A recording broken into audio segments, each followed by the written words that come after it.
আমি ফলো করছি ভাই গ্যাসনগর তো নে বর্তমানে জগন্নাথপুর, ঠিক আছে। ভাইয়ের বাড়ি কোন জায়গা? বাসা জগন্নাথপুর। জগন্নাথপুর। ভাই এমনি কিতা করো? স্টুডেন্ট আমি, কোন ইয়ারও? Second year Imperial. ইম্পেরিয়াল। আমি জানতাম চাইলাম যে এই যে স্কেটিংটা কতদিন ধরে ভাই না, স্কেটিং করতে বলতে হয়। আমি দেখাত গেছিলাম বেড়ানোর জন্য, তো সেখানে ভালো লাগলো এর জন্য নিয়ে আসলাম। ছেলে কত টাকা নিছে এটা স্কেটিংটা? 4,500 টাকা। সো আমি 2-3 মাস ধরে চালাচ্ছি আর কি। আচ্ছা, এখান পর্যন্ত কতদূর তোলে মনে দেখে কোন জায়গায় গেছিলে ভাই? অ্যাকচুয়ালি আমি মেইন রোডে চালাই না, এই যে বাইপাস রোড আছে যেগুলা গাড়ি কম, সেই রাস্তাগুলো। বাইপাস রোড তো আমি দেখছি যে আটার মতন, যে স্বাভাবিক আটা হয় এইভাবে আটার মতন আটশো, কিন্তু মেইন রোডে যেভাবে দেখা যায় যে অনেক সময় অনেক বাইসাইকেল ফেল হয়েছে, অনেক বাইসাইকেলের আগে হয়েছে।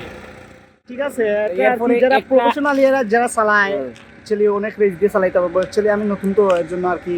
এরপরে তো অনেকটা রেস দেখলাম, এখন পর্যন্ত কি কোনো দুর্ঘটনা ঘটছেনি? জি না, দুর্ঘটনা ইনশাল্লাহ ঘটে না, আশা করি ঘটবে না। বিকজ আমি রাস্তায় চালাই না, তো বাইপাস রোডে চালাই এটা আর কি। বাইপাস আমি উঠানে প্র্যাকটিস করছি, তখন আর কি মানে একটু দাঁড়াইতে কষ্ট হয়েছে, অনেকটা ভয় লাগছে। অনেকটা ভয় লাগছে। বাট এখন আমি রেগুলার না, হঠাৎই আর কি ফ্রাইডে আমি চালাই, প্রবলেম হয় না ইনশাল্লাহ।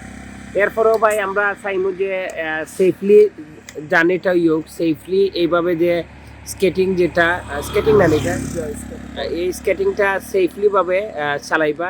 ভালো লাগছে দর্শক, যদি আপনারা ভালো লাগিয়া থাকে তাহলে অবশ্যই আপনারা শেয়ার দিবা। আর আমি এটা পিছন থেকে এই ভিডিওটা করার পরে ভাইয়ের সাথে সরাসরি পরিচয় লইছি। আচ্ছা ভাই, নামটা কিটা? আমার নাম জেবি নাইম আর কি, ফেসবুক আইডি। ফেসবুক আইডির নাম কিটা? জেবি নাইম। জেবি নাইম। আচ্ছা, বাইরে ধন্যবাদ, সিলেটি চ্যানেলের পক্ষ থেকে ধন্যবাদ।